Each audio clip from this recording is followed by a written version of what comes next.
অরুণ আর বেলা দুই বন্ধু। তারা একদিন বিকেলে ঘুরতে বেরোলো। ঘুরতে ঘুরতে কখন যে সন্ধে হয়ে গেল তাদের আর খেয়াল হলো না।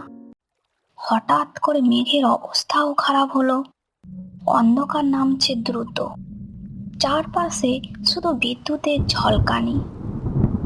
বৃষ্টিও শুরু হয়ে গেল। প্রচন্ড ঝড় বাতাসও বইছে। আমার মনে হয় এতদূর চলে আসা ঠিক হয়নি বেলা। বৃষ্টি যদি না থামে ফিরতে পারবো না তো। তুমি আবার ভয় পাচ্ছ নাকি? চলো, ওই বড় গাছটার নিচে একটু দাঁড়িয়ে যাই। না না বেলা, এই ঝড়ে গাছের নিচে দাঁড়ানো ঠিক না। ডাল ভেঙে পড়তে পারে, তখন আমরা বিপদের সম্মুখীন হব। তা ঠিক বলেছ, যা ঝড় দিচ্ছে। চলো তাহলে একটু এগিয়ে যাই। আগে একটা আশ্রয় খোঁজা যাক। সামনে কোথাও ঘর বাড়ি তো দেখতেও পাচ্ছি না। একটু এগিয়ে গিয়ে তারা দেখলো একটা পরিত্যক্ত রেল স্টেশন, যেটা নাকি 20 বছর আগে বন্ধ হয়ে গিয়েছিল। অরুণ ও বেলা সেই দিকে এগোতে দেখলো বৃষ্টি আর পড়ছে না। মেঘ পরিষ্কার হয়ে চাঁদের দেখা পেল। স্টেশনে ঢুকতেই এই স্টেশনটা যেন থমথমে লাগছে, মাঝে মধ্যে শরীরটা যেন কেঁপে উঠছে। অরুণ বেলাকে বলল, বেলা, আমাদের এখান থেকে বেরোতে হবে। মেঘ পরিষ্কার হয়ে গেছে, চলো বেরোই। আমার ঠিক এখানে ভালো লাগছে না। তেমন কোনো রাত হয়নি, দেখো 8টা বাজে। চলে এসেছি যখন একটু দেখি স্টেশনের ভেতরটা। নিশ্চয়ই অনেক দিনের পুরনো, আমার দেখতে বেশ লাগে। অরুণ হাত ঘড়িটার দিকে তাকিয়ে দেখলো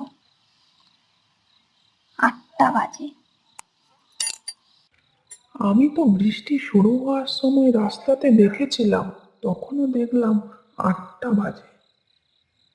ঘড়িটা থেমে গেল কেন? এই তো সেদিন নতুন ব্যাটারি পরালাম। অরুণ ভাবতে ভাবতে দাঁড়িয়ে পড়ল। বেলা একটু এগিয়ে গেল। এসো, থেমে গেল কেন? হ্যাঁ হ্যাঁ হ্যাঁ, যাচ্ছি যাচ্ছি। অরুণের কিন্তু স্টেশনে ঢোকার আগে থেকেই শরীরটা কেমন ভয় ভয় লাগছিল, কেমন কাঁপিয়ে কাঁপিয়ে উঠছিল। বাতাসে একটা ঠান্ডা শিরশিরে অনুভূতি। দুজনেই একটু চুপ হয়ে গেল। আস্তে আস্তে এগিয়ে গেল। মেঘের গর্জন শুনতে পেলে? দূরের দিকে তো মনে হয় বৃষ্টি হচ্ছে। হ্যাঁ, শুনতে তো পাচ্ছি, কিন্তু এখানে আকাশ পরিষ্কার দেখছি, চাঁদ উঠেছে। আমার কিছু ঠিক লাগছে না বেলা।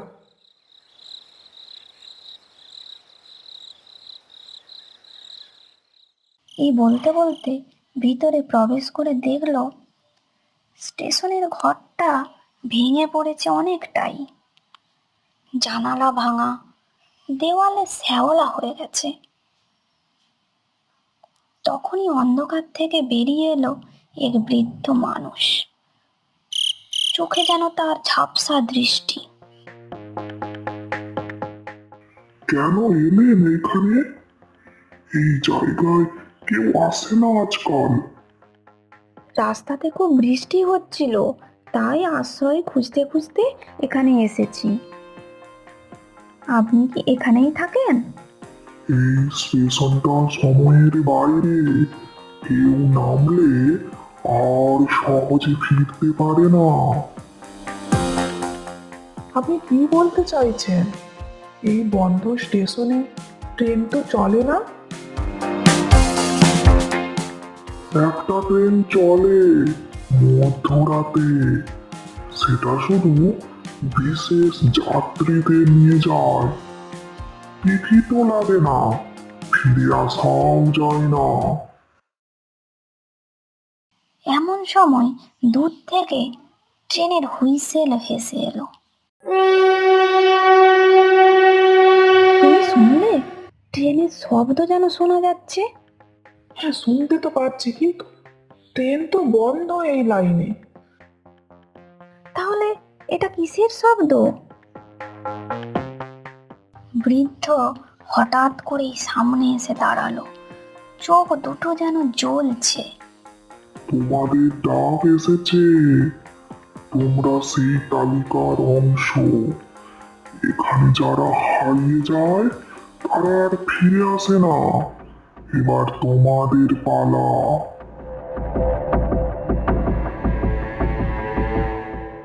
অরুণ চারিদিকে তাকিয়ে চোখ যেন তার ছানা বড়া হয়ে গেল, আর মনে মনে ভাবছে, এ কি দেখছি আমি? চারিদিকে যেন কঙ্কাল দাঁড়িয়ে আছে, আর যেন তারা কথা বলছে। আমি কান দিয়ে শুনতে পেলাম। আর কে আমাদের খাবে এই নিয়ে তর্ক চলছে। দুইজন মানুষ এসেছে, একজনের মাথা আমি খাবো। না না, আমি খাবো, অনেকদিন মানুষের মাংস খাইনি। আমি একটা মানুষের মাংস খাবো, দুটো হাত খাবো। আমি কিন্তু মানুষের রক্তটা খাবো।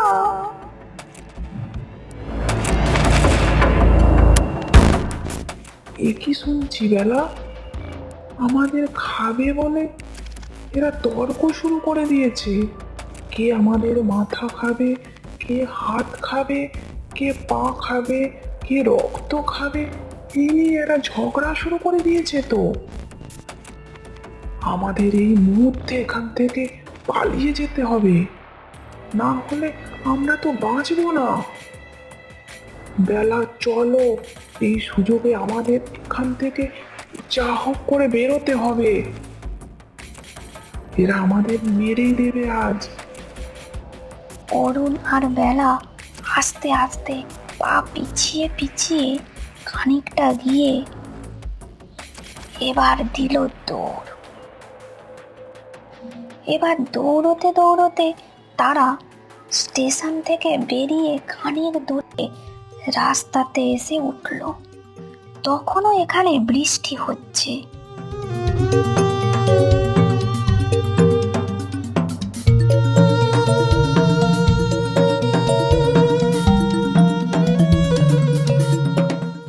দূরের দিকে তাকিয়ে দেখলো একটা বাস আসছে।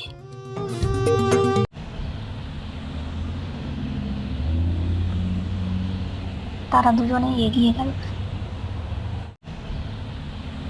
দাঁড়াও দাঁড়াও, বাস, আমরা যাব।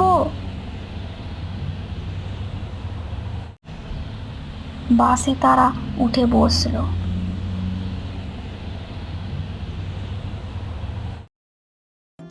আর কন্ট্রাক্টরকে সব আগের কথা বলল।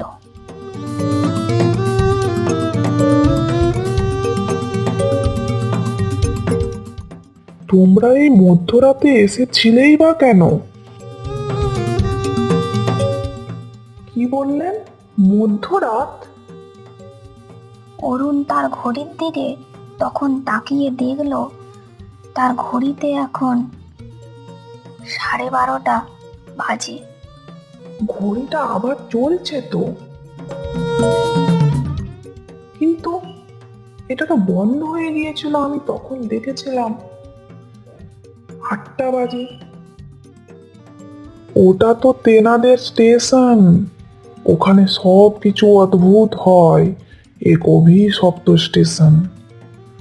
শুনেছি এখানে বৃষ্টি হলে ওখানে চাঁদ ওঠে, সময় থেমে যায়। ঝড় বৃষ্টির কারণে রাস্তাতে গাছ পড়ে যাওয়ায় আমাদের বাস অনেক সময়ে পরে এলো। তোমাদের ভাগ্য ভালো, তাই বাসটা পেয়ে গেলে। কোথায় যাবে তোমরা? পরের গ্রামে নামবো, সোনারপুরে।